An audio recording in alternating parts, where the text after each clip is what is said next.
Part of your journey to develop your game is recognizing the battle between your heart and mind. On one side, you have your heart, and it's influenced by emotions, feelings, and sensitivity. On the other side, you have the mind, and it's influenced by facts, logic, and reason. The mind side is the one that you're nurturing with your development of your game, because you're learning to see and understand more of actually what's going on, and you're better understanding what are the better and lesser actions. Whether you know it or not, or whether you like it or not, your heart and mind are constantly battling. So which side do you think should win between the battle of the heart and the mind? I believe the answer is neither. The two need to work together, but perfect balance isn't necessary. Instead, I think there should be conscious balance, meaning consciously maybe putting your finger on the scale once in a while on either side. Because the heart is definitely important, right? It's got to stick around.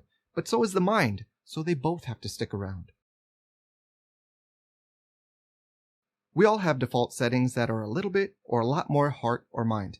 That's neither good nor bad or right or wrong, it just is. But in certain situations, it is advantageous to be a little bit more mind or a little bit more heart. In learning game, you might think it's all about choosing the right strategy that allows you to win. Or you might think it's about just stacking the odds in favor of greater success. It is, but it isn't, because what game is really about is giving you greater power of choice. Because sometimes the best decision for you, the best path for you, is that logical choice.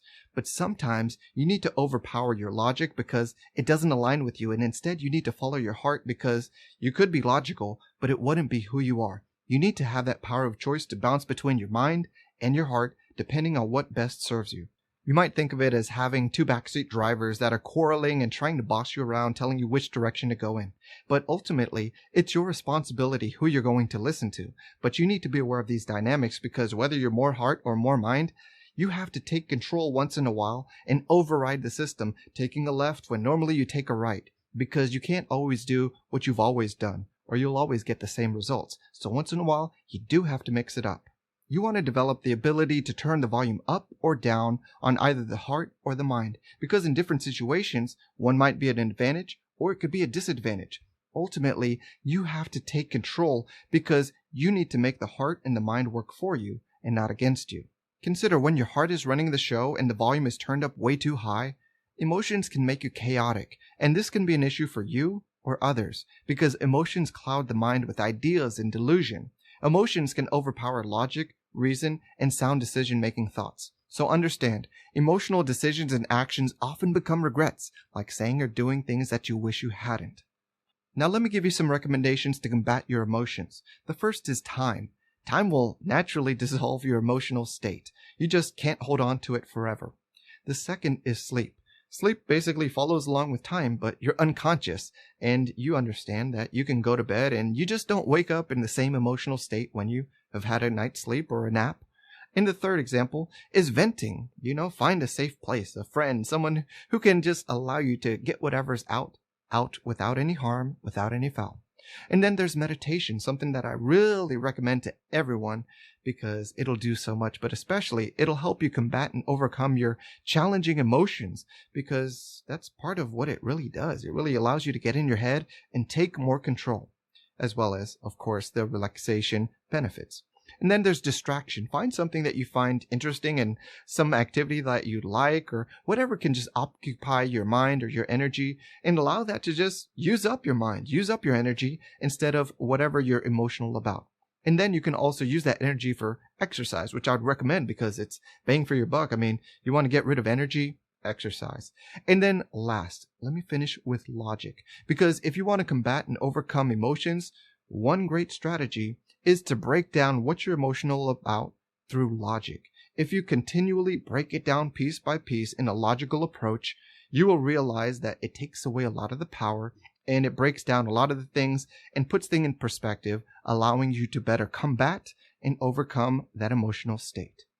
Understand sometimes the right decision is your emotional decision and not the logical decision because what's right for you is actually very subjective. So what I want to remind you is just that think of those backseat drivers. Now you can listen to them and you can listen to your heart and all the input it gives you, but you still have to be the driver. You have to take responsibility for the direction and who you're listening to and where you're going to go. Now when the volume is too high on your mind side, Logic and reason can make you machine-like, robotic, and inauthentic. And this is just as bad as just letting the heart just run crazy.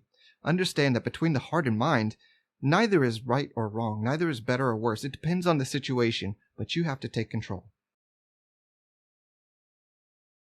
An investment to better control your balance of heart and mind is something that'll pay off for a lifetime, because the person who can better balance and control their heart and mind is someone who has a very attractive quality, both socially and romantically. And your mastery or lack of it can either be a relationship developer or a relationship destroyer, even with yourself. I love the Star Trek example because we know the characters really well. We know Spock and we know Captain Kirk, and we know that Spock, he's not the ladies' man. That's Captain Kirk, who's basically, well, you know that he's very much a mixture of heart and mind, but which way does he lean? Definitely towards the heart, right? He's always making those rash decisions, following his heart, following his gut, not really thinking logical. That's not him. But pay attention. A man is really in touch with his heart side. And guess who's the ladies' man of the show in the movie? Captain Kirk. In contrast, Spock is basically this extreme rationalist who's almost devoid of feelings because he's half Vulcan, and that makes him really struggle with emotional intelligence. Now, he's really good for war, but you wouldn't mistake him for Mr. Popularity or Ladies' Man. Instead, that title goes to James T. Kirk, who bounces around between being emotional and being rational, so he's balancing and going back and forth between the heart and the mind. The ability to better control and offer conscious balance to the battle of the heart and mind, it's something that is going to be rewarded in the game of life, and especially in the game of love. Thanks for watching. You've been watching a free preview from the online course Principles of Dating Game. To watch more free content from this course, just click over here. And to learn more about the first 50 conversations about dating game that I would have with you or anyone that I care about, click the link below.